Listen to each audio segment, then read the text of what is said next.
is back on the escalator again. Leave it alone. What? Comics. What are you? I'm Batman. TV and movies. Wrestling. Music. We are just getting started! Finally, a podcast about things you actually care about, hosted by a couple of guys who actually care about those things too. What? Did we just become best friends? Yep. Maybe a little too much. Yes, that's awesome. The talented one, Chris Machete. That no-talent ass clown became famous. And Brenton, you know, that guy from your other favorite podcast. I liked it. I was good at it. So grab onto the handrail and don't let go. There's a little boy caught the escalator! This is the Kids on the Escalator podcast. Woo! Here's CM and BD. Ladies and gentlemen, please take your seats. The show is about to begin. It's actually the What a puppy. it's actually a new co-host now. This is Charlie.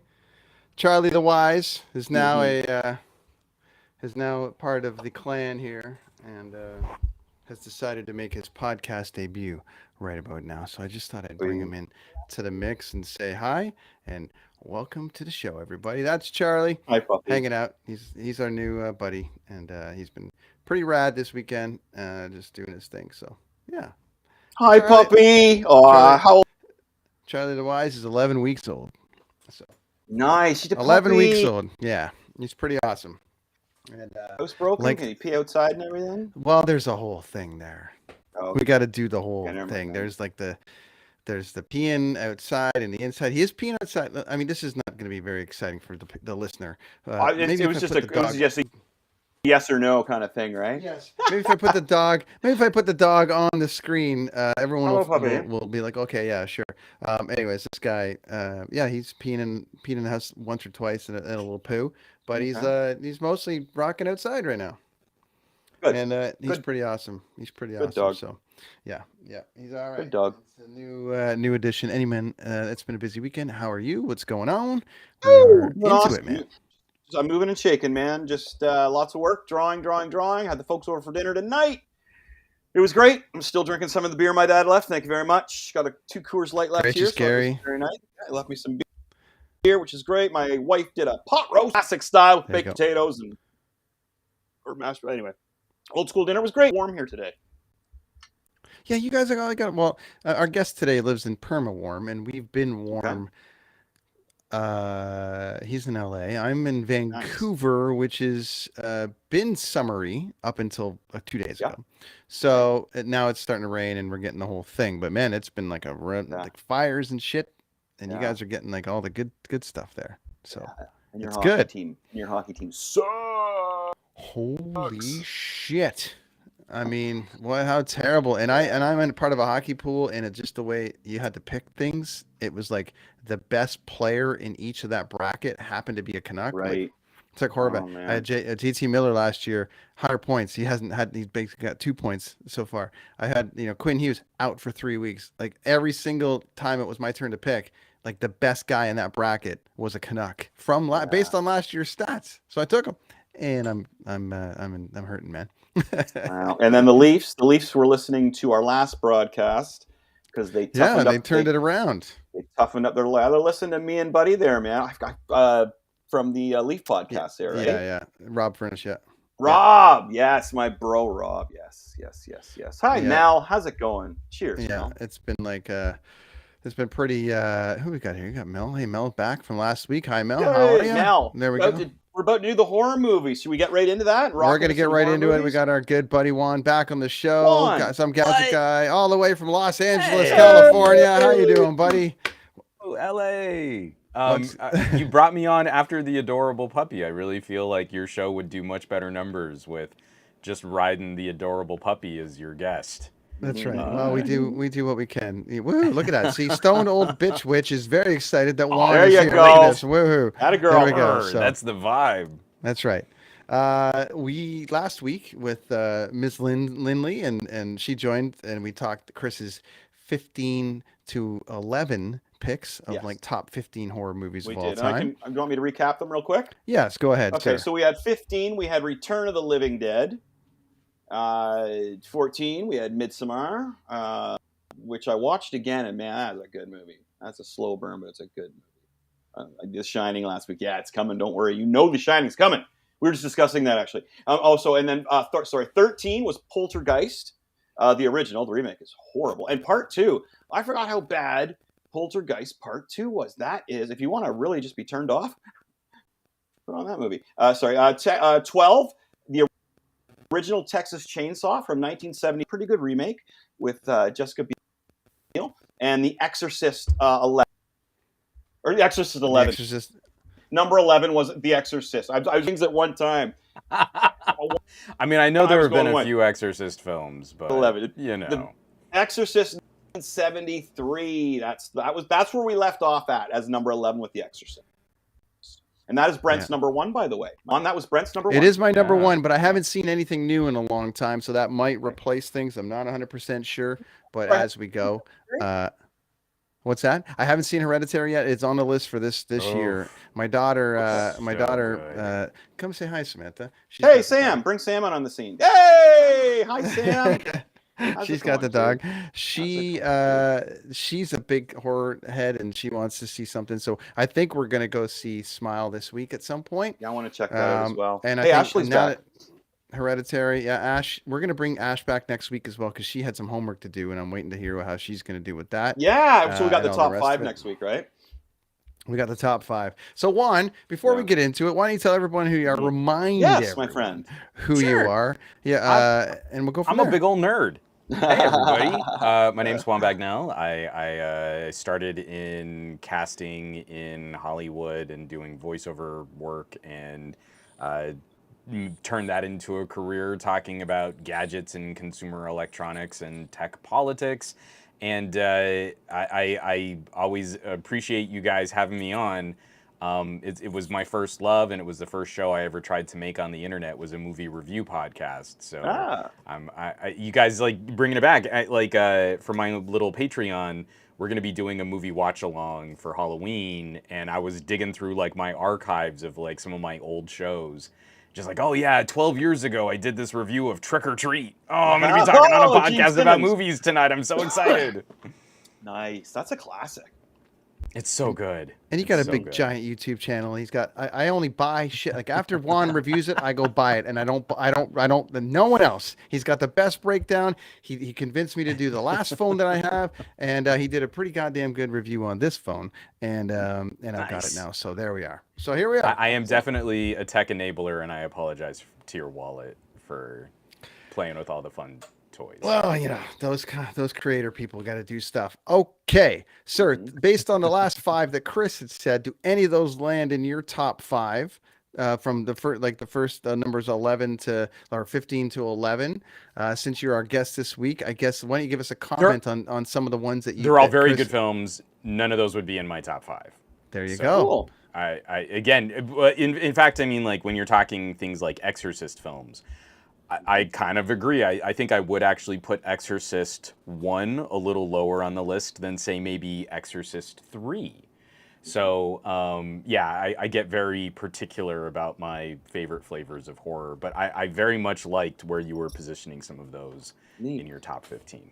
Yeah, last episode, I was explaining one that we were talking about what scares us, right? And I'm not really scared by ghosts or possession until I saw Hereditary, which I'll talk about soon. But I thought The Exorcist. The thing that I liked about The Exorcist was how they started. With the old Egyptian place or wherever they were, wherever they were, looking at the old relics and such from another country, that and the way they brought it back to America. Again, I found the head spinning was like as a kid, even it didn't. I was just kind of like, all right. I don't know. It did like Mrs. Voorhees did when she was killing it. I mean, that's why it was in. It was the end of my 5. That's what I was explaining there as well. So yeah, that was just me because I won, right? So that's why you missed out on that conversation, my friend. So that's the one. So what doesn't scare you, Juan? But you know what I mean? You weren't expecting that one, were you? Like, I had like links and stuff for some of the things that do scare me. My taste get there. Don't worry. I very much enjoy films that can build on tension. So a lot of modern horror, which is just predicated on this like a bit of a setup, and then you delete all of the tension with like a bad jump scare. I'm really not in vibe with that, and I'm not a big fan of like torture porn. If the stress of that we discussed situation that last is time too. Yeah, if it's built too much on that, then I'm not a big fan of that. But I really like things that can kind of build up a little slowly over time. I'm kind of with you. Ghosts don't do it for me unless there's a very targeted metaphor for the ghost. Like, where it's more of like a monster movie, Babadook, to me is kind of the best version of a ghost story that's not really a ghost story. So films like that can kind of tap into the metaphor of the monster, or that can kind of play with your head a little. That's more my speed. In fact, like we were talking about Exorcist, my favorite horror film of all time. I know you asked me what I don't like. I'm just too excited to talk about what I do like. I'm sorry. Go ahead, dude. Go ahead. My all-time favorite, have to watch it every Halloween, is The Omen, which to me is cut from a similar sort of spiritual, religious cloth as Exorcist, but Richard Donner, grounds the film on Gregory Peck.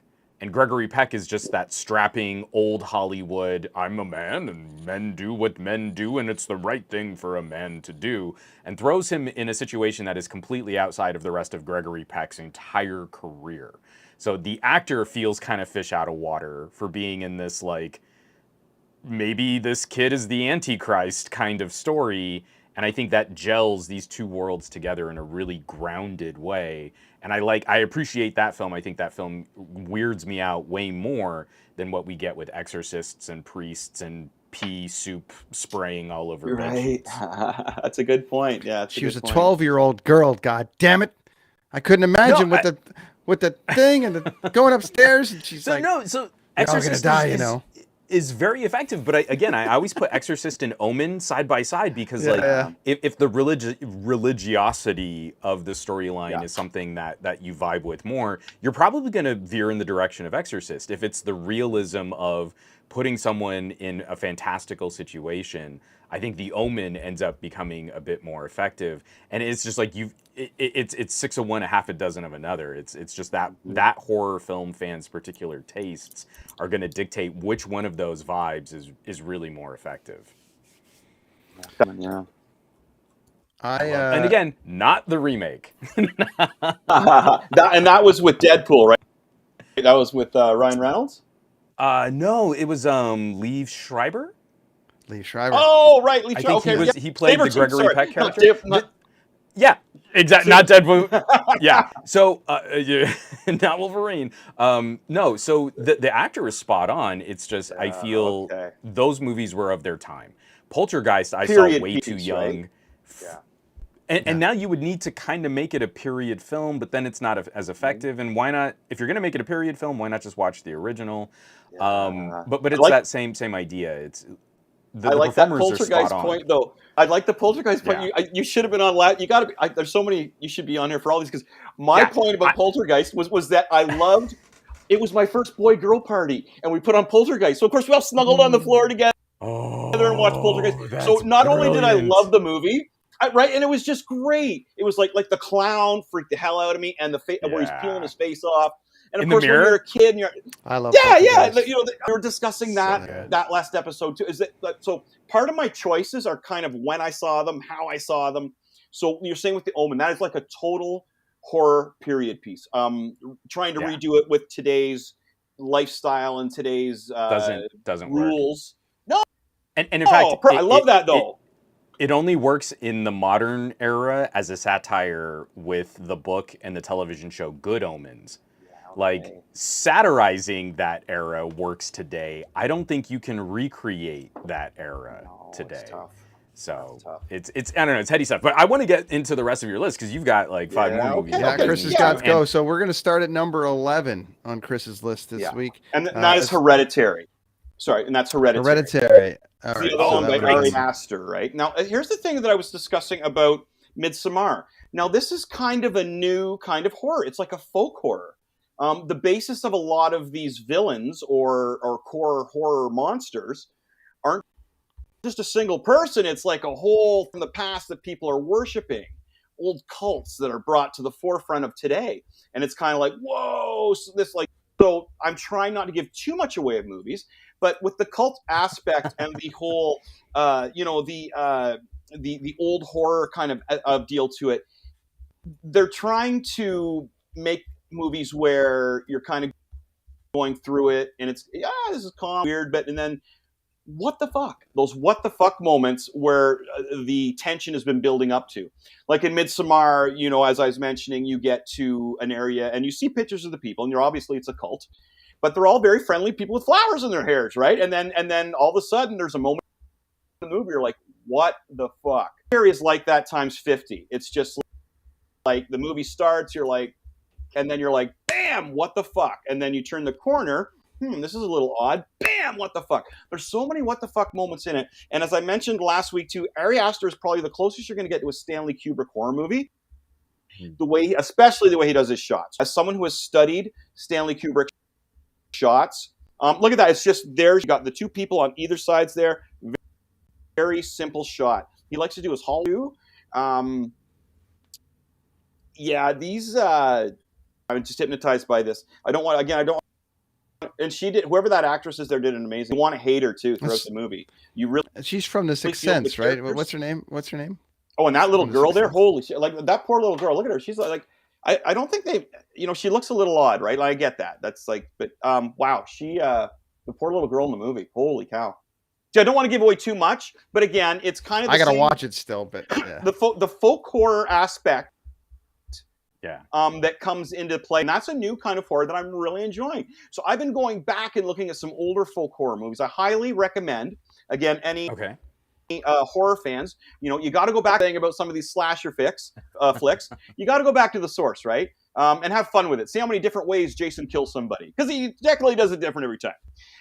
But this movie is a very smart film. Again, number 10 on my list. Second one by Ari Aster. Great movie. If you have not seen Hereditary, man, you got to see it. It's the thing I loved about watching Hereditary and getting through some of the plot. Again, I'm not going to spoil it if anyone hasn't seen it. That's tough. But right? But the elements that I really liked about this film and you're talking about this folk horror, this kind of cult horror, this occult horror. We've been trying to get back to this. There's something salacious about an underground society of people who see the world a different way. And I feel Hereditary sticks the landing on some of the concepts that I think utterly flopped with the Paranormal Activity films, where the first Paranormal Activity is this really effective, low-budget theater experience, and the rest of them try to add lore. And here Hereditary nails the lore right from the get-go. Like this is a fleshed out world that as you descend further and further and further into the story, it gets crazier and crazier and crazier, but nothing ever takes you by, nothing ever feels like a cheap shot. Whereas you get to like Paranormal Activity 3 and you're going like, but why do they still have cameras going in this found footage and it's a cult, I guess? Okay. Yeah. I didn't see that coming, but it also wasn't earned. And Hereditary earns every piece of how crazy it becomes. Mm-hmm. Oh, and Mel absolutely nails it. I couldn't remember Toni Collette's name, and I deserve to go to Film Fan Purgatory for forgetting the name of the brilliant and talented Toni Collette. There you go. And I think we first saw her in Sixth Sense, I believe. For me, we first saw her in Sixth Sense. She was the mom in Sixth Sense. Right? But I mean, her entire career is brilliant. No, and again, she's one of those actresses that when I see her in something, it lends instant credibility to that product. Yeah. She's really good. Her emotions in that movie were stellar. Actually, everybody is. I was one of the, again. I'm a stickler for casting, man. You got to have these pros in there, and those. Everybody bought into that movie. Can you imagine being an actor? Okay, here's what you're gonna do. What, even the young dude who was like, I can't remember the younger actor's name, but even the young dude in there, my God, like buying into that would have been horrendous. Okay, smacking your head, like just some of the things that they do in the movie. Again, I don't want to spoil it for anybody, but you really got to buy into that. It's like a Tarantino movie. Like those actors buy into everything that they're doing. Like you don't. But I really find that too. You really got to have the right actors in there for something like this. which is fantastic. Okay, so sorry. So that's my number 10, Hereditary. Number 9. Now, I still love this movie, and it's Scream. Wes Craven. It's Wes Craven's mighty comeback. I love Scream. You know, and there you go. And there's so many stars in the movie. You know, at its time, it was kind of like all these stars got together and put together like a great horror movie. I remember the beginning. And now that's one thing that I love about a good horror movie is the beginning. You got to get me right there. That Drew Barrymore scene, like that's not like, and it's funny because it's drawing off of classic horror, but that made itself a classic. It made itself a classic intro to a horror movie. What's your favorite scary movie? Are you kidding me?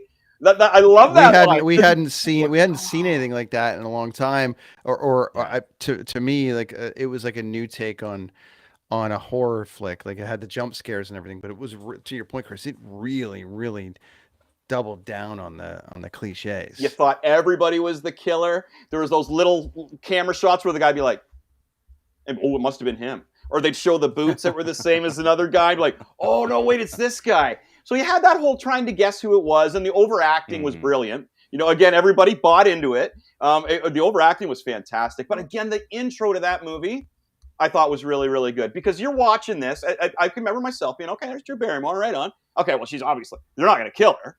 It's Drew Barrymore.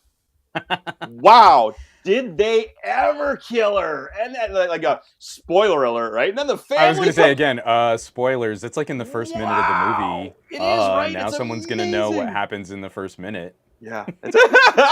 If they haven't found it so far, I would say that they're if you haven't seen Scream yet, right? On that. He is brilliant. You know what? Okay, I'm gonna jump in as the old guy. All right, go for it. Because I'm an old, and I feel we're of similar oldnesses.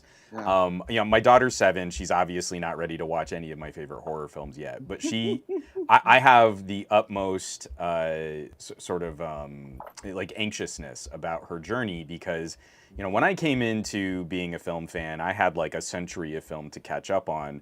When she comes into being a film fan, she's going to have like 140 years of cinema to catch up on. So I try not to. I mean, like when we were hosting a movie review show a while back, we made a big play out of trying not to be, you know, just the Cliff Notes version of the movie. You guys know that podcast, right? Where, hey, we're going to talk about this movie, and the podcast is like 90 minutes long.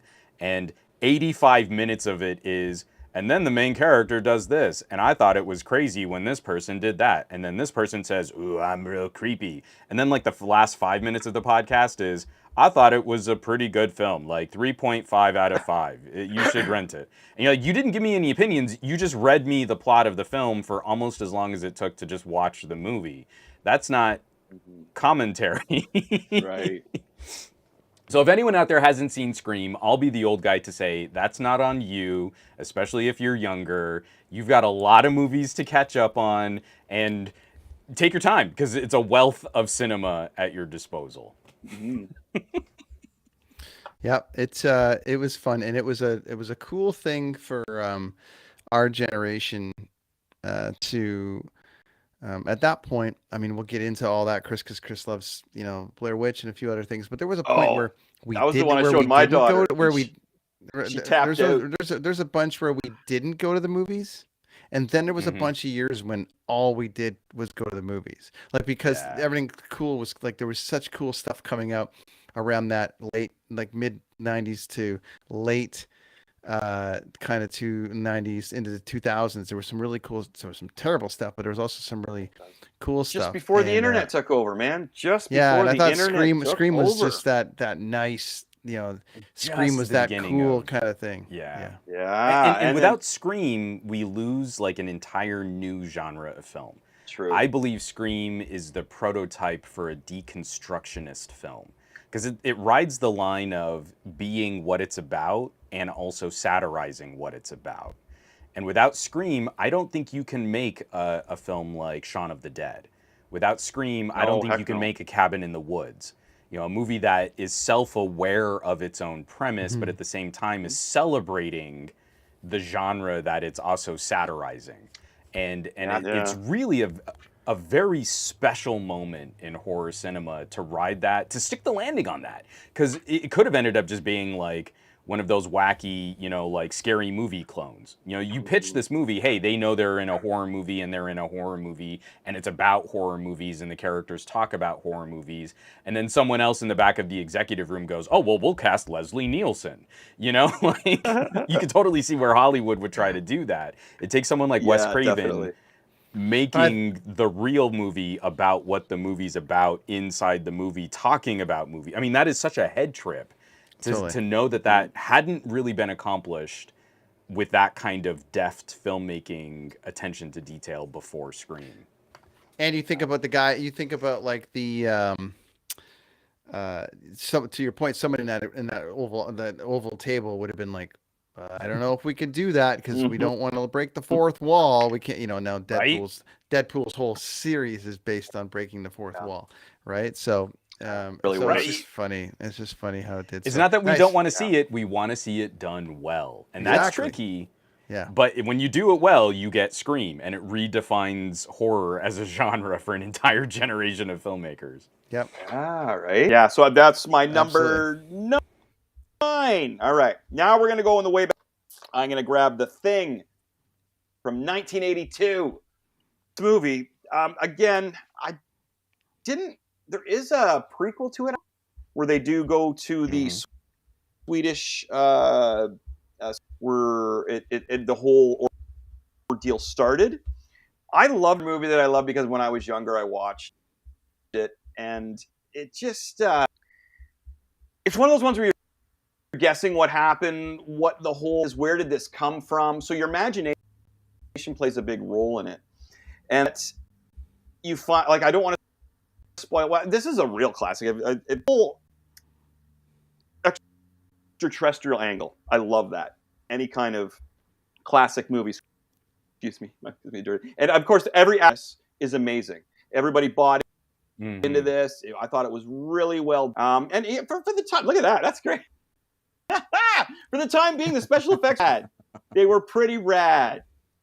For their time, they're still rad today. I think so, right? Like I do. Give me Krull over Lord of the Rings all day. Yeah, yeah. No, that's another one. So it's just a classic. And then the thing that I liked about The Thing was the way that it all went down. It was a horror movie out in snow, and it wasn't really your typical setting for a horror movie. And that's what I think more should do. Sorry. Is not have that typical setting that we're all the setting for this one was really, really neat. I really enjoyed it, especially out in the snow. Snow very much, which was cool. Okay, so moving on to number 7. Okay, another Psycho, the original Psycho, not the second one where they just kind of redid. The original Psycho is. I'm feeling a theme is remakes are very tricky. Before you jump, because the Psycho remake is terrible. I think you do need to mention that your last pick, though, is a remake. That The Thing is a remake. It is a remake. Was it The Thing from Another World, 1952? Was that when it came out?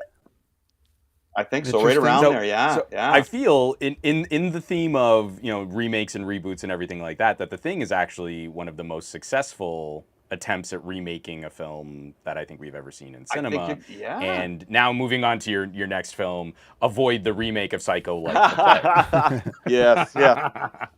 Well, and as I mentioned, like the Texas Chainsaw Massacre remake, that one. Oh, that one's pretty good. There's some viewers. Yeah, there's that really like the police officer in the new one. Remember the newer version of it, the remake? He was really, really good. Of course, that's like Rob Zombie's guy. So that was actually that's a whole other episode. Hey guys, like remakes that are actually that'd be a good episode.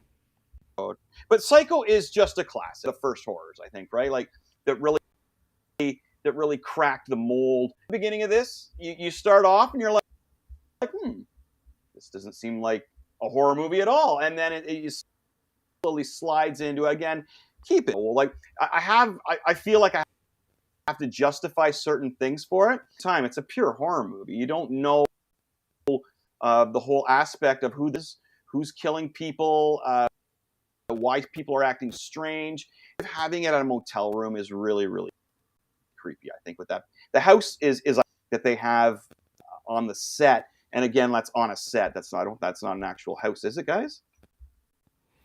Well, they actually, I think it was. Oh, that's a good question because they It's a rebuilt. set? They actually filmed. They actually filmed the TV show just about 10 minutes from here. The new one, the remake, and you can drive down the street and there's the Psycho house just Right. hanging out. And you're Okay, like, cool. Smallville over here, Psycho house over there. Yeah. It's just a weird. Yeah. They film So- everything here. It's like LA here, one.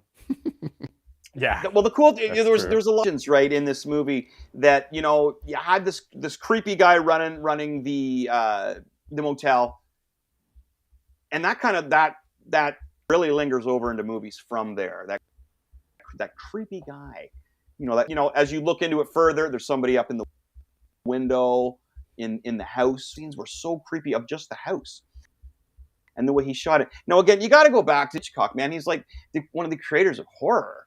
Mainstream horror, I would probably say. I think the way Anthony Perkins played his character, to me, probably one of the first psycho killer. He's like the first Jason. He's like the first Michael Myers, in my opinion. Was there somebody before him? Psycho is to slasher films what the White Album is to alternative rock, right? Yeah, you've got right? Helter Skelter from the Beatles, and you're like, okay, yeah, this is like a really shredding guitar heavy song about a slide in Great Britain. Psycho sort of helps set that stage for, again, what would be sort of a new subversive genre of thriller. Because I don't think that they really would have billed this as horror. Horror was monsters and bug costumes and 1950s radioactive experiments and ants that are giant size. I mean, like, we had a Creature rich from the Black Blob. Lagoon. Creature features and the classic. Horror was gothic. Werewolf. Horror was, people in really stagey productions with sort of stage-like makeup and Frankenstein and classic literature and Dracula and stuff like that. So this, I think, really would have been billed more as like a crime, maybe even with elements of noir, but it's a thriller. And it's terrifying because it's not horror. Horror is fantastical and stagey and maybe even a little bit silly. This was something very different. And it ran afoul of all of the production codes, in the United States before we really had the MPAA. Like, Psycho was this dirty, subversive kind of evil movie. That's what I think makes it so telling. Now we've got a rich tradition of that, again, kind of born from Hitchcock and Perkins creating this character of kind of an unhinged, disassociative serial killer out in the middle of this quiet area. You don't feel safe inside, you don't feel safe outside. And all of the tension is built up to these wonderful individual moments and set pieces. Like, we all think of the shower sequence, but the one that still gives me goosebumps today is the stairwell. You've built up all this tension, and then someone gets murdered in a very brutally fast, kind of quick cut, very modern style cinematography for its day. Something that we would take for granted, like lots of sharp, quick cuts, and the way that this person is sort of like thrown down the stairs is very unsettling. It reminds me, again, I mentioned it before, there's a sequence in Exorcist 3 where it's quiet, tension. Someone runs through the scene like to satisfyingly pay off one of the scariest moments of Exorcist 3. Totally cribbed out of Hitchcock's playbook. Totally a moment that should have belonged, that belongs in a movie like Psycho. I'm gonna have to research whether he was like the very first like movie serial killer type guy. You know what I mean? Like the very first Jason. Was there anyone before him? If you're a fan of noir, if you're a fan of crime stories and crime movies, there have been others. It's just what I'm thinking. Because of the way that we used to. The way that we used to police media, the morality that would get labeled if you had a movie, a code-approved movie, you never really saw the act. It was always like the detective would come on the scene after something grisly had happened. So we've had serial See a killers hand hanging out of the shower. Exactly, and like chocolate syrup was used because it looked more like blood in black and white. So I think what's interesting about Psycho is that they still held to the code. You don't see what you think you see in those visceral acts. It's all implied in what you don't see, and your imagination fills in the gaps, and that's far more terrifying than actually seeing things. It's why the Gus Van Sant remake doesn't work, is because he tries to inject all of this strange, bizarre imagery to evoke the emotional state of the serial killer, and it actually detracts from what your imagination would be doing, filling in the gaps. Psycho pushed the boundary on that, and it upset a lot of people, even though it still held to the letter of what you can see and what you can't. People felt like they saw a lot more when they really hadn't, by the standards of that era of filmmaking. That picture of his cool. silhouette standing in front of the house there is awesome. Just friggin' awesome, man. I love it. Yeah, and it starts off like, as I say, it's off like a suspense movie. Like, you know, the ladies at work, and she takes. I mean, okay, well, we know the shower sequence. It's actually, I mean, Scream is an homage to Psycho, because the lead actress of Psycho kind of falls into a similar role as Drew Barrymore in Scream. That was a shocking development for audiences of the time, to have that actress in that role, and then have happened to her what happens to her in the movie. It's fun when they step out like that and do something that you're not expecting them, you know. And then But again, like Scream redefined that kind of storytelling for guys like closer to our age. Psycho was responsible for something very similar. It knew it was taking apart a tradition in crime and detective stories by casting these performers in the roles that they were. I mean, it's fantastic. Yeah, I don't see how he could get another role after that, other than playing Anthony Perkins, playing somebody Psycho, because that's a great point. I can't see him. I just think Psycho. Well, that could be said about a lot, and that's another show in itself of who would. But nowadays they buy into it. Oh, nowadays they buy into it, right? Like nowadays, there's a lot of people that only do sci-fi shows. A lot of people that only do horror shows. Yeah. Look at Jamie Lee Curtis. She made a living off of doing horror movies back. She did Terror Train back in the day. She did Halloween. She also did Prom Night, and this was all right in that same, right? So you buy into it or you don't, I guess. I don't know. But nowadays, guys sign Marvel deals and Disney deals, and they're set. They don't really need to play anybody. So nowadays, Anthony Perkins would be like, "All right, here's what we're gonna do. We're gonna have movies playing this crazy Psycho guy, right?" And then that'd be it for him. I'm like, wow, I gotta break this. I gotta play a different role. You know what I mean? Considering the performance that he gives in Psycho, it makes sense. I'm sorry, I don't know this. I'm just looking this up on Wikipedia. I'm not this smart and memorized in all of my film lore. But apparently, he started out as a Broadway performer. So he got his start on Broadway, and then he was kind of like he was kind of lining up early in his career, moving to TV and film as some kind of like teeny bopper heartthrob. Which, if you think of like a younger Anthony Perkins, would totally fit that vibe. That's funny. Well, Of like he looks a bit like Christian face Bale kind of thing, right? Think about it. Exactly. He looks a bit like Christian Which- Bale, you know. Yeah. Which makes him Or so Zach- perfect as the unassuming hotel keep in Psycho. Or Zach, Yeah, right? Efron or Wannabe something, teen heartthrob. Nowadays, he'd be like the new Sith leader or something in Star Wars. The way he looks there, he'd be like, "Oh, we're going to sign you off for 5 pictures. You're going to be the new, Darth something," and away he'd go. Okay, I got one more. Good old Darth something. One more. We got night number 6. Next week we crack the top 10 or top 5. Sorry, Nightmare on Elm Street. This was, and again, Johnny Depp's first. Like last week, I talked. Yeah. Or no, I didn't talk about it yet. But Friday the 13th was Johnny Depp's first movie, and this was kind of almost like a scene from comic books brought into a horror movie. I think I akin to it. Now I'm a Marvel guy.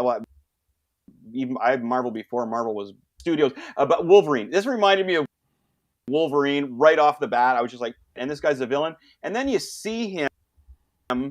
This was more of a cross between your slasher and then your stuff. So this is almost like a sci-fi horror to me. Attacking you in your dreams was a really clever way to come about attacking people too. Your dreams. So that was that was his whole niche, was that he was doing so how he had the power to do it, but he was jumping into teens' dreams. And he was doing terrible things, and when they woke up, they would be affected by it. So if Freddy in his dreams cut somebody, they'd wake up, cut. Look at that. Like scenes like that were really, really well done. Again, the camera angles on some of these kills were really ahead of their time too. This was probably, this was kind of like taking, you got Jason and you got Michael Myers, and this is kind of like, well, what if we did this with them? You know what I mean? They just kind of upped the ante on him a bit. Now he can attack you in his dream, and he's got claws built in. And the funny thing I liked about this too is you got your what's his name there who did all the 80s movies? John 16 Candles. John Hughes.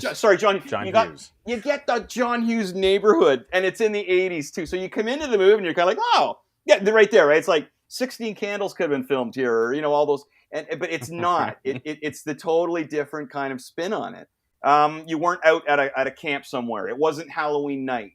This was just a random thing that happened to you. And again, it's one of those beautiful plays where where you think you should be safe, you're absolutely not safe. Right? And good horror, like Midsommar, is so bright and visually stimulating. And normally when a movie's like that, shot like that, it's like, okay, well, that wouldn't be scary. It's can you make me feel unsafe, even in a place where I think I would normally feel safe, and having Freddy Krueger kind of infest dreams. It doesn't matter if you're one of those privileged people living in a gated community in the nice area of town, you're still screwed. and the violent comedy that he brought in, kind of Deadpoolish now, you know what I mean? Like, hey, bitch, I saw Rick and Morty. Rick and Morty did a take of Freddy Krueger, and it was so funny. Oh my God, I don't want to give that one away because you got to watch it, but holy cow, that was funny. That was really funny. But now, my favorite, the only little bit of trivia that I actually do have with Nightmare on Elm Street, the original actor that they were considering for the role of Freddy Krueger was David Warner. If you're familiar with David Warner, he is just a classic British character actor. I mean, he's like, I think he's the only person to have played 3 different races across all of Star Trek. He played Jack the Ripper in the H.G. Wells time-traveling adventure Time After Time. Just a brilliant actor and very sinister. He was like the evil butler guy in Titanic. You've seen him, you see his face and you're like, oh yeah, that guy. No one ever really knows his name. But he was originally, that was fast. He pulled up a picture of David Warner quick. Brent is onto it. So I've got him on my computer all the time. He's just my screensaver. He's a screensaver. No, I don't go anywhere without my wallet-sized photo of David Warner in my back pocket. So he was originally gonna play Freddy Krueger, and I just kind of think we would have gotten a Freddy Krueger who was far less comedic and far more sinister. And when you think about where the franchise goes with all of the various Freddy Krueger films, like that wouldn't have worked at all. But it would have made for an interesting sort of thought piece on making this an even darker or edgier or more sinister character. Like what he brought to Jack the Ripper as a character actor was chilling and delicious and haunting and reserved. So having this creature infest your dreams, but he's a little quieter and a little darker and a little uglier could have been really fun. And the funny thing is about that is like we weren't, old enough. There might have been a generation of people that would have dug the psychological kind of aspect to it or the darker version. But when these movies came out, they appealed to us. I'm 76. So what was I? When the first one came out, it was 84. Or 86?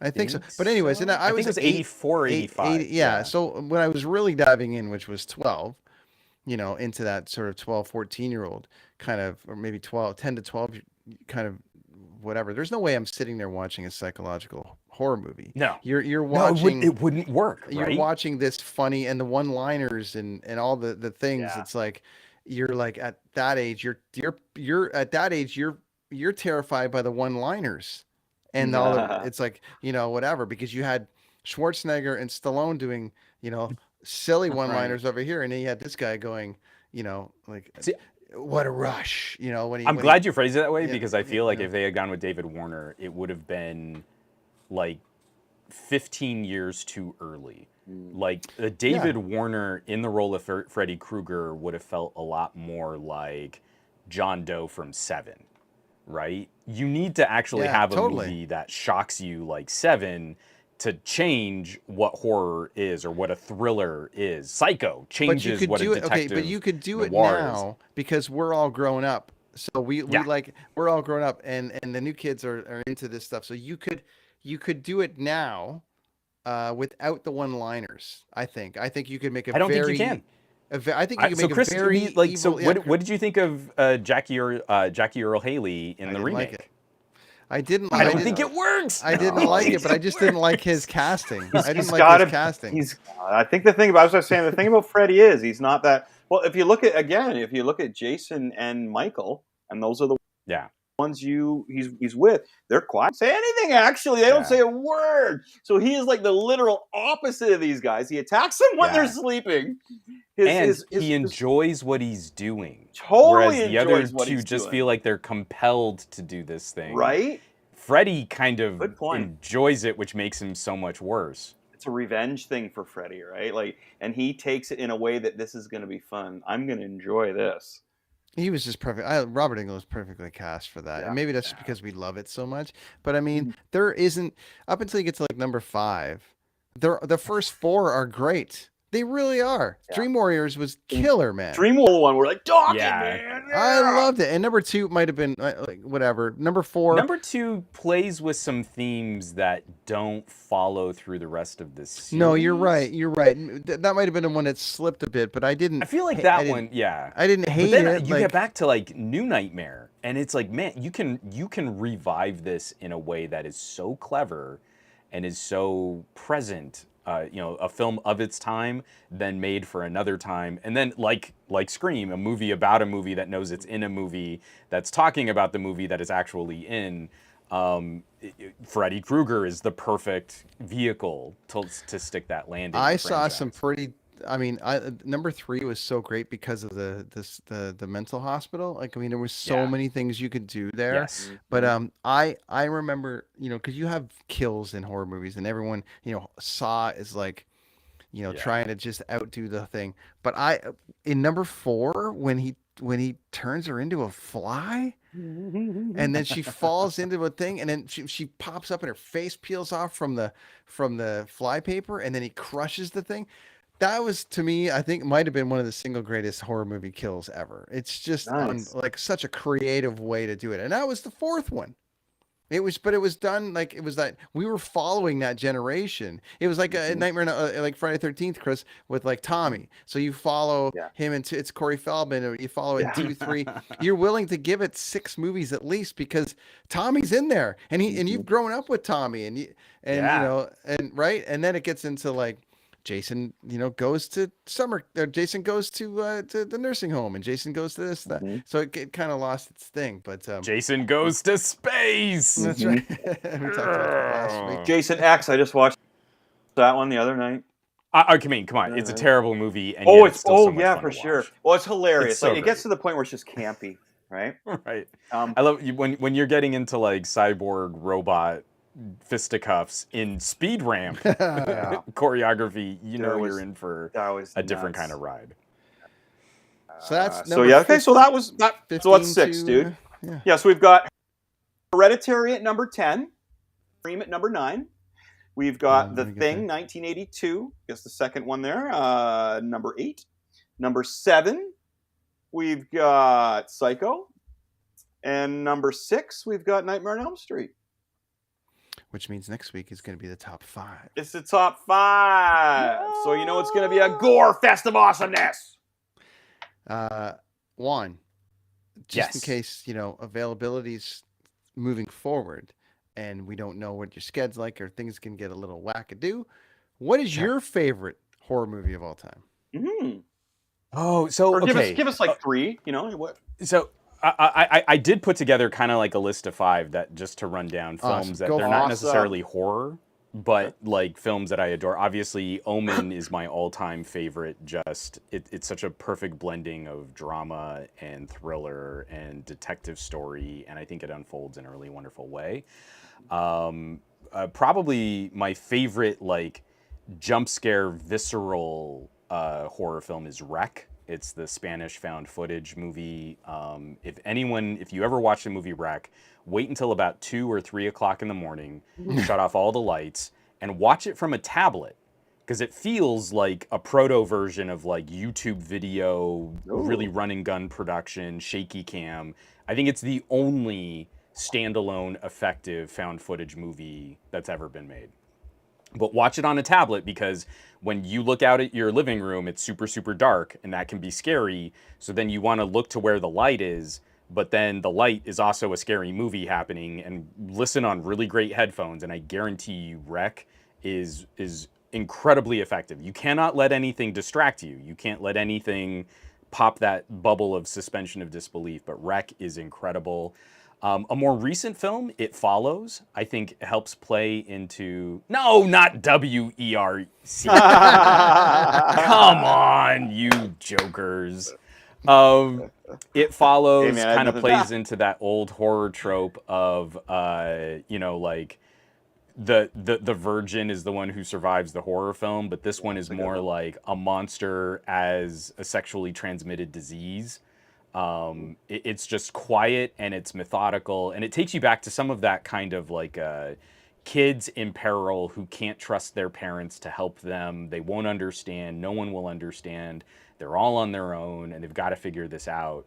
But it builds tension in a really clever way. The monster's design is built to build tension.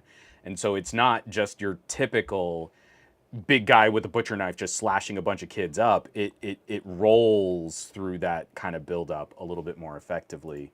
I'd then also say The Descent, if you guys like that kind of calamity film, where the farther they go, the crazier things get, but it builds as you go through the process of kind of exploring this.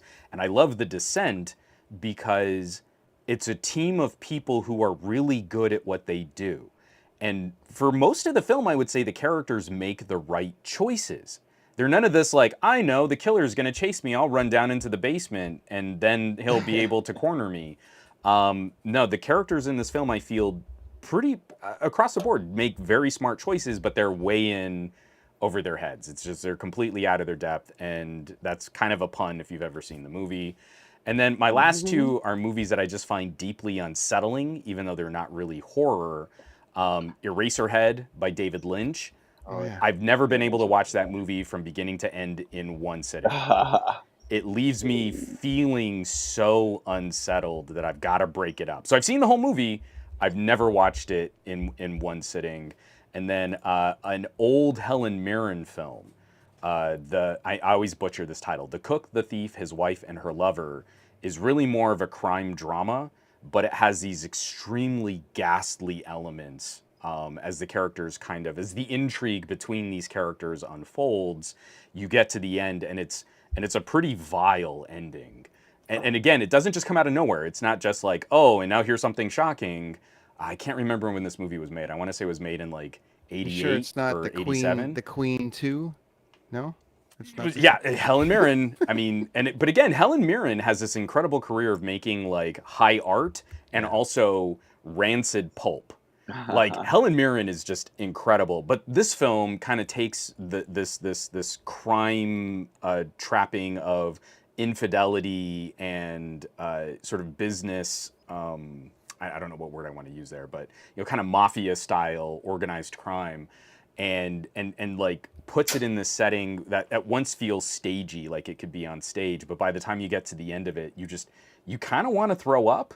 It's just so dirty and ugly and sordid. It's an incredible achievement in filmmaking that a film can make you feel that dark as the characters go through this story. So that would be kind of like my breakdown. Films that I kind of think run the gamut, not just straight up monster movie killing teenagers in the woods, but like we can do things with thrillers, and we can do things with noir, and we can do things with detective stories and other types of drama that can also be horrific. And Halloween is kind of the best time to explore all of those films. It's really fun. Question for you both before we get out of here. Then what if torture porn, the torture porn horror, and the kind of like non-ghost movies, like if they don't do it, what actually legit makes you feel uncomfortable watching? So you just mentioned one that you were, as you watch it, you're like, ah, and you're just feeling uncomfortable as the movie's moving, like they've just done it so well. What actually makes you both uncomfortable to watch? Where but I'm not talking to torture porn stuff where you're uncomfortable because you just don't enjoy it. I'm talking about a style of horror or a style of flick where you're just like, I gotta stop and turn the light on, and I gotta, like, does that still happen to us in our mid 40s and 50s, or what is the what for me? It's not actually the. Well, again, see, I sit at my drawing table, right, and sometimes I'm there at 3 a.m, and you get YouTube on, and all of a sudden you put on you get this on somebody, and then you get down that rabbit hole. Some of these rabbit holes that I go on these true crime channels on YouTube freak the hell out of me. That's what scares me the most. I got my drawing light on. I'm there, it's pitch black dark, and I'm guy killed like 20 people, and I've never even heard of this guy before. You know what I mean? It scares me. That's what I'm kind of like. Okay, my hallway, I can't quite see down my hallway office. I'm gonna turn the light on out there. Yeah. This is funny though, because again, like The Shining, I'll put The Shining on, and it makes me happy. Because I think I look at them differently because I grew up with them than maybe the average person, and because I grew up reading comic books from like the age 4 or looking at them. You know what I mean? Like I've all been into that genre, man. When I was 6, I got my first Kiss album. You know what I mean? Like, and Gene Simmons is spitting blood and blowing fire, everybody. It took a lot to really freak me out. So I find that the horror movies don't do that to me. They don't make me turn the hall light on when I'm working late at night. But the real life stuff, man, wow. Yeah. And I agree. I mean, I think one of the things is like I'm going into this expecting a roller coaster ride, and we like roller coasters because they give us a sensation of speed, which would otherwise be very dangerous, but it's supposed to be in a controlled fashion. Right. And a good horror film, one that really gets my brain working, and maybe does make me a little anxious to turn off the lights when I getting ready to go upstairs or go to bed. It should be a catharsis. You should have some identification with the characters. You should be invested in what happens to those characters enough that you kind of feel it when those characters are offed. But then it was all a piece of fantasy. It was exploring something dark in the safest way possible, and it kind of helps you let some of the steam off. For me, it's all about tension. And to your point, Chris, like, the true crime stuff really scares you. I have a hard time with the true crime stuff because, hey man, that really happened to people. This wasn't for my enjoyment. This wasn't a piece of fun media. That's why I try to ride the line on movies like Seven. A movie like Seven is way scarier to me because that guy could just be living down the street from me, and I don't know. Yeah. That's way scarier to me than some kind of ghost or goblin. Right. But especially as I get older, I find that what I've been looking for in a really good visceral thrill is something that also sort of subverts my memories and my nostalgia. So right now in online media, there's like a whole trend in liminal spaces and what do they call that? Analog horror. Mm-hmm. And again, it's built for guys my age, because I remember VCRs and like how you'd watch a movie and scan lines and warped tape and disruption and distortion. I think and it messes with. Well, yeah, exactly. A scrambled cable. That's totally it, though. So, I mean, there's a YouTube channel called, I think it's Local 58, or is it Local 57? I can't remember. But anyway, it's a series of these news broadcasts that something is just a little bit wrong with the news broadcast. So one of them is like one of those. Oh, and it's so good, and it's short form. You can't ride that out for a feature film. Mm-hmm. But just like you would only get like a blip of the emergency warning system on our TVs back in the day, this emergency warning system has the wrong president's name and instructions on how to perform a victory suicide in the event of the United States falling to an outside power. And it's like 3 minutes of just really intensely, tightly crafted other. and it's only designed to like tweak your perception like 5 degrees, and then it's out, and you just got to sit there and like resonate or ruminate on what just happened to you watching this little YouTube video. See, I see that like this. That's a perfect example of just you put on one thing, and I do the continuous play, and that rabbit hole you go down. It just seems to go further and further and down, and next thing you know, you're hearing something, you look up, and it's like, whoa, what am I onto here? And you can't look away. It's like a car accident, some of this stuff. You know what I mean? But I stay away from the kids. I don't like watching the true crime on the kids. Really turns me off. I can't do that one. For some reason, these guys, it's the ones that get away with it, and I'm not aware of them. You know, the famous ones. That scares the hell out of me. That really. But in my adult life, I'd say the Blair Witch was the one that really freaked me out the most. The imagination. And the funny thing is that was the one that my daughter wanted to watch, and I think she hit 14. I let her watch it, and I told her to tap out like. And we had the computer screen. We did it up down in the basement. Turned all the lights off. We sat together on this little couch thing. And I was like, okay, when the little kids were banging on the tent, she tapped out. Ah, so good. So I was writing movie reviews at the time. Oh, wow. And, I didn't get to watch Blair Witch in a theater. I got a review copy. And back then, it was on VHS, so the image quality was miserable, and it was a really worn-out tape. And the tape had the time code. It made Blair Witch so much scarier. Because it really felt like it was blurry, distorted footage that they had pulled off of these kids' cameras out in the woods. I wish I could get a copy of the old media press kit version of Blair Witch. It's so much more effective when it feels like you're watching. Not only that, on time code, if you go in knowing it's 90 minutes, you're like, fuck. Oh no! It's like something's gonna happen. Same with like the ending of Sopranos. You're like, there's 4 minutes left. What's gonna go on here, right? So that would have. How does this end? So again, have you seen REC? REC? No, Chris? No, I have not. I don't know if any of our viewers, any of I'm our telling you guys. There. And just you were saying that you watched Blair Witch like in a blackout room. Try and get yourself a tablet. I think a TV is too much light and a smartphone is too little light. If you can get yourself just like a medium-sized iPad or just some cheap Android tablet and you watch REC, 2 a.m, best headphones that you've got, turn out, blackout everything in your home. It is. I really do believe it is the most effective found footage film you can watch, but with found footage, nothing can interrupt your suspension of disbelief. If you're watching it with friends, it's going to be a crap movie just because you're all going to be making jokes whenever there's some tension.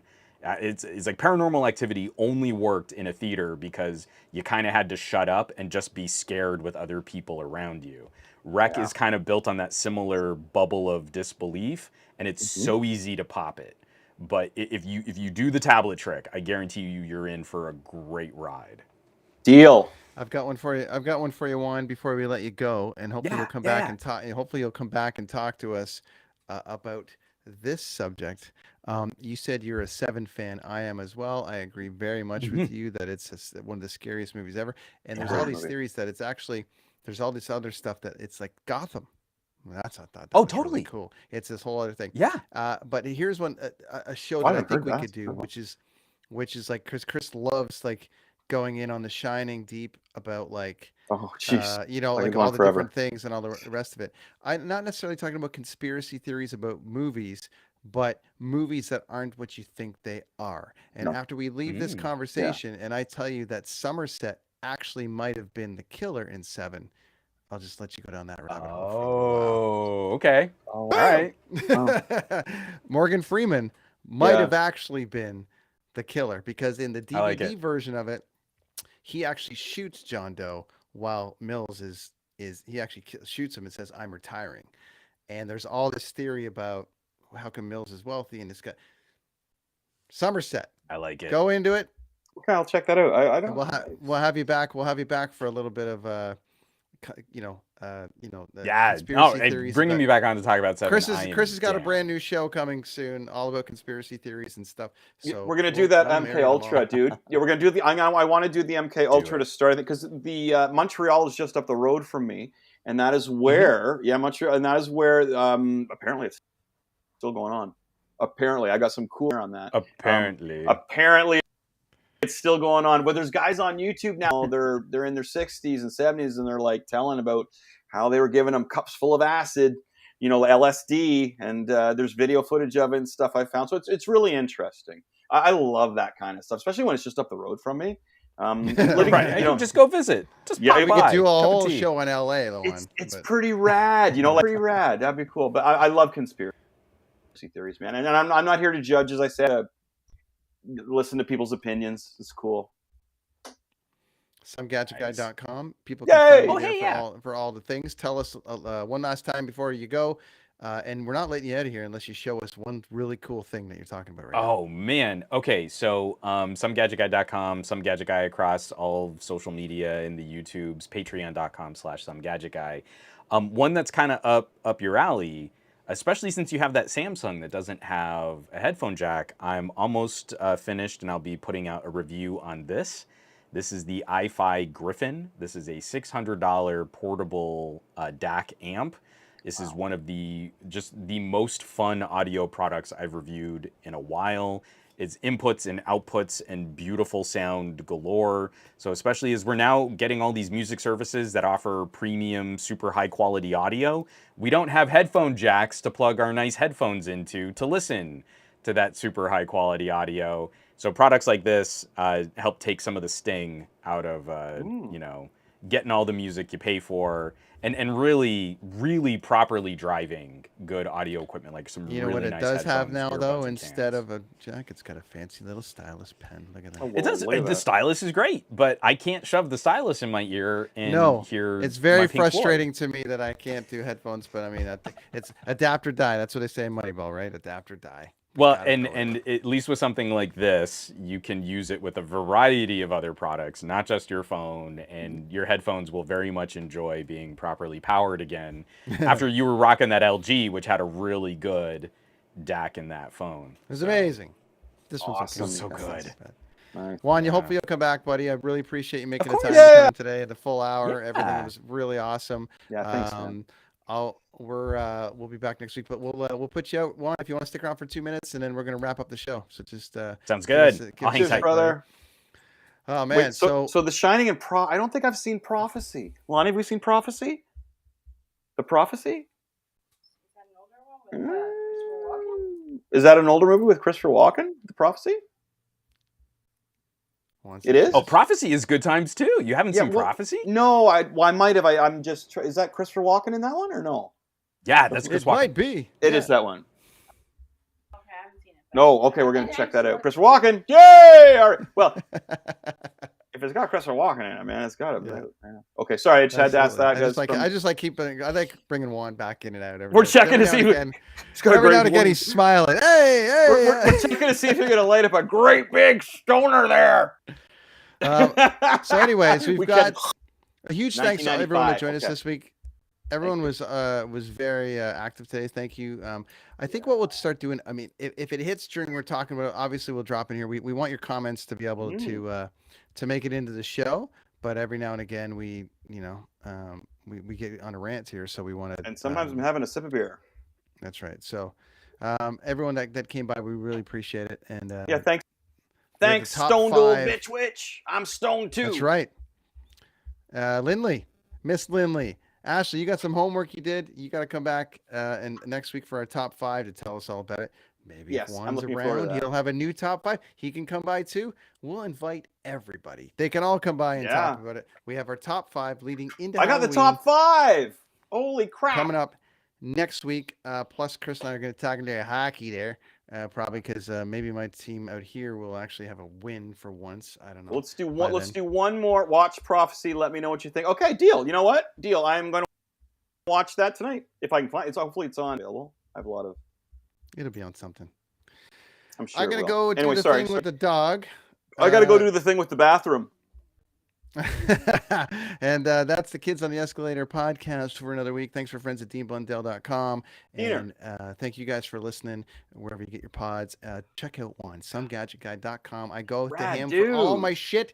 He could review a dishwasher. I'm going to buy it. The guy's awesome. Dude It's comes rad, out, rad, hey, rad. let's bring the gadget guy on. Hey, let's talk about horror movies. Awesome! I love that guy. Yeah, that's right. He's like, no, man, no, let's just talk about horror movies. Because in our defense, we were like, hey, dude, whatever you want to talk about. No, Gad, we didn't even get it out of our mouth. And Juan was like, no, man, let's talk about horror. And man, he was very, very knowledgeable in the situation. Thanks, Juan.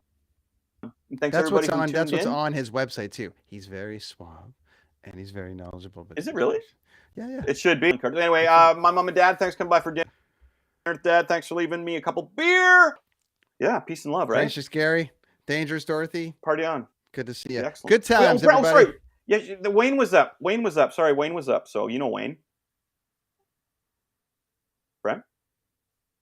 Oh, he froze. Wayne, who's Oh Wayne? yeah, Wayne. Yeah, your relative Wayne was just up here in Kingston, like right behind my house. Oh, my uncle. Yeah, your uncle. My Sorry. uncle.